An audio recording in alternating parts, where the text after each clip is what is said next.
ये कहानी है भानुपुर नामक एक गांव की। शहर से दूर ये गांव बहुत खुशहाल था। यहाँ के लोग आपस में प्रेम भाव से रहते थे। इसी गांव में एक सोने का जादुई पेड़ था। पेड़ की पत्तियां सोने की और फल हीरे के थे। सोने का जादुई पेड़ इस गांव की शान थी। सभी लोग पेड़ को देखकर बहुत खुश हो जाते हैं और अपने सारे दुख को भूल जाते हैं। जब भी कोई पेड़ के पास आकर कुछ भी मांगता, पेड़ उसको एक हीरा दे देता और उसके सारे दुख को कम कर देता। पेड़ ओ पेड़, मेरे घर पे है ढेर सारे भेड़, सबको चाहिए खाने के लिए भूसे का ढेर। ये लो एक हीरा। हीरे देने के लिए धन्यवाद जादुई पेड़। पेड़ लोगों की मदद करके बहुत खुश था। उसे लोगों की तकलीफें कम करना बहुत अच्छा लगता था और गांव वाले भी पेड़ को बहुत प्यार करते थे। अगर सोने का पेड़ नहीं होता तो भाई हमारा क्या होता? तुम सही बोलते हो भाई, ये सोने का जादुई पेड़ हमारी सारी तकलीफें कम कर देता है। उसी गांव में बिल्लू नाम का एक लड़का रहता था। बिल्लू का कोई दोस्त नहीं था सिवाय उस पेड़ के। बिल्लू रोज पेड़ के पास आता और बैठ के खेलने लगता। पेड़ को भी बिल्लू का आना बहुत पसंद था। अगर किसी दिन बिल्लू के आने में देर हो जाती तो पेड़ परेशान हो जाता और इधर उधर देखने लगता। अरे बिल्लू, आज इतनी देर? हाँ, आज बाजार चला गया था। तू मेरे लिए बाजार से कुछ नहीं लाए? दोस्त लाना तो चाहता था पर मेरे पास पैसे नहीं थे। तो मैं कुछ हीरे दे देता हूँ। नहीं दोस्त, मुझे हीरे नहीं चाहिए। मैं जब भी लाऊंगा खुद के पैसे से लाऊंगा। बिल्लू का साफ दिल देखकर पेड़ बहुत खुश हो गया। एक रात जब सब कोई सो रहे थे तभी दूसरे गांव से दो चोर आते हैं। दोनों चोर की नजर सोने के पेड़ पर पड़ती है। सोने का पेड़ देखकर दोनों चोरों के मन में लड्डू फूटने लगते हैं। वो दोनों ये सोचने लगते हैं कि अगर वो इस पेड़ को बाजार में बेच दें तो वो बहुत अमीर हो जाएंगे। सरदार, कुछ देख रहे हो? थोड़ा मोड़ा नहीं, बहुत कुछ देख रहे हैं। हीरा, सोना। अगर इस पेड़ को हम लोग चोरी कर लें तो पूरे गांव में सबसे अमीर चोर बन जाएंगे। चुप गरीब, सिर्फ इस गांव का नहीं बल्कि पूरे देश का सबसे अमीर चोर बन जाएंगे। और यही सोचकर दोनों चोर बहुत खुश हो जाते हैं। दोनों चोरों ने ये योजना बनाई कि दूसरे दिन जब पेड़ के पास कोई नहीं रहेगा तो वे पेड़ को काट कर ले जाएंगे।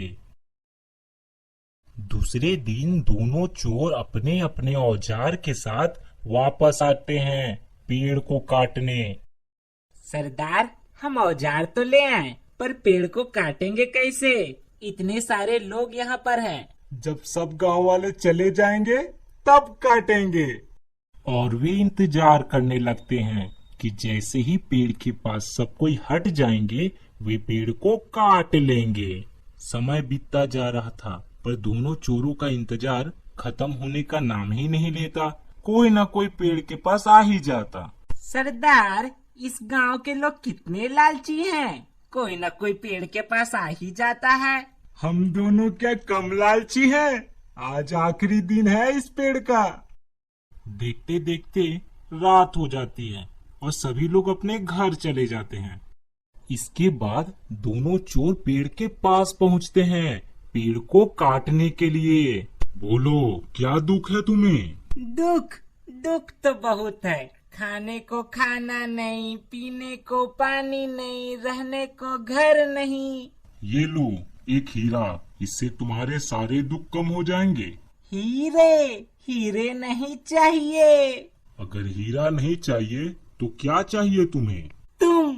जब सामने पूरा का पूरा खजाना रखा हो तो सिक्के कौन गिनता है? हम लोग चोर हैं, चोर। आज तुमको मार के ले जाएंगे। कृपया करके ऐसा मत करो। तुम्हें जितने हीरे चाहिए मैं तुम्हें दूंगा, पर मुझे मत काटो। काट कौन रहा है? हम तो मार रहे हैं तुम्हें। सरदार, चालू हो जाओ। फिर दोनों चोर पेड़ को काटने लगते हैं। थोड़ी देर में पेड़ कट जाता है, पर जैसे ही पेड़ कटता है सोने का पेड़ एक साधारण पेड़ बन जाता है। सरदार, ये सोने का पेड़ तो अब साधारण पेड़ बन गया, ये हमारे किस काम का? तुम सही बोलते हो, इसको बेच के कोई लाभ नहीं होगा, चलो यहाँ से। पेड़ वहीं पर मरा पड़ा रहता है और देखते देखते सुबह हो जाती है। थोड़ी देर में बिल्लू पेड़ के पास आता है और पेड़ को देखकर रोने लगता है। और रोए भी क्यों ना, बिल्लू का इकलौता दोस्त अब इस दुनिया में नहीं रहा। अरे, ये सोने का पेड़ तो लकड़ी का हो गया। हाँ भाई, तुम सही कह रहे हो। अब तो ये हमें हीरे भी नहीं दे सकता। अब ये हमारे किस काम का? फेंको इस कचड़े को बाहर, पड़ा पड़ा इस गांव की शान खराब कर रहा है ये।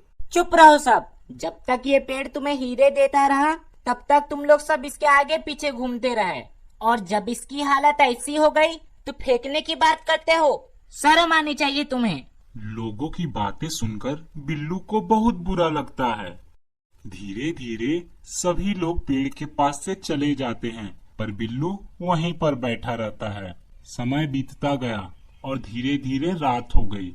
बिल्लू वहीं पेड़ के पास सो गया। वह अपने दोस्त को छोड़कर जाना नहीं चाहता था। प्रभु ये सारी घटना ऊपर से बैठे बैठे देख रहे थे। जब उनसे बिल्लू की हालत देखी नहीं गई तब वे सामने आते हैं। बिल्लू, ओ बिल्लू। प्रभु की आवाज सुनकर बिल्लू की नींद खुल जाती है। प्रणाम प्रभु। बिल्लू, इतनी रात को यहाँ क्या कर रहे हो? जाओ, जाके घर में सो जाओ। नहीं, मेरा दोस्त अब इस दुनिया में नहीं रहा। मैं अब इसी के साथ रहूंगा, मैं घर नहीं जाऊंगा।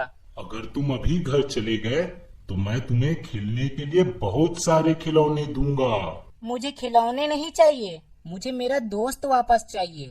बिल्लू का साफ दिल देखकर प्रभु बहुत खुश हो जाते हैं। ठीक है, मैं तुम्हारे दोस्त को फिर से जीवित कर दूंगा, पर इसके लिए तुम्हें एक काम करना होगा। मैं अपने दोस्त को लाने के लिए कुछ भी करूंगा। तो सुनो, यहाँ से दूर एक जंगल में एक पीपल का पेड़ है। उस पेड़ के नीचे एक नाग रहता है। तुम्हें उस नाग के पास से जादुई मणि लानी होगी। अगर तुम मणि ले आए तो मैं तुम्हारे दोस्त को जीवित कर दूंगा, पर याद रहे मणि लेने से पहले तुम्हें नाग के सवाल का जवाब देना पड़ेगा, और अगर तुमने गलत जवाब दिया तो वो नाग तुम्हें पत्थर का बना देगा। कोई बात नहीं, मैं किसी भी खतरे का सामना करने के लिए तैयार हूँ। और ये कहकर बिल्लू जंगल की ओर चल पड़ता है। बिल्लू अपने दोस्त को बचाने के लिए जंगल की ओर तो निकल पड़ा, पर उसे डर भी बहुत लग रहा था। आखिरकार वो था तो एक बच्चा ही, पर बिल्लू अपने दोस्त के लिए किसी भी खतरे का सामना करने के लिए तैयार था। जंगल का रास्ता बहुत डरावना था और चारों तरफ अंधेरा ही अंधेरा, पर बिल्लू का ध्यान सिर्फ अपनी मंजिल की ओर थी।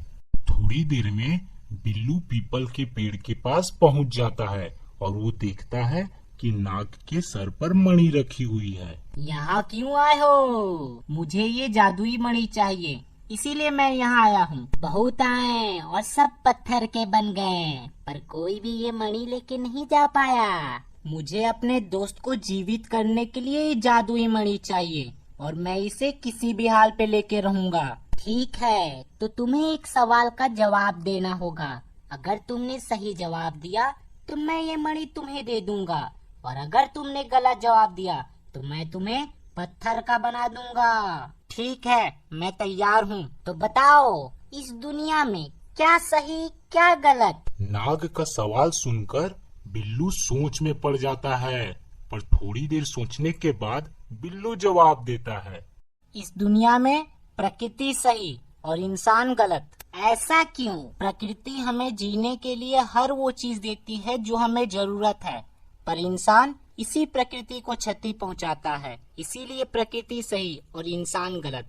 तुमने एकदम सही जवाब दिया है। सही जवाब पाकर नाग बिल्लू को मणि दे देता है, और मणि पाकर बिल्लू बहुत खुश हो जाता है। फिर बिल्लू घर की ओर लौट पड़ता है। पेड़ के पास पहुंचकर बिल्लू जादुई मणि पेड़ के पास रख देता है। जादुई मणि रखते ही पेड़ जीवित हो जाता है।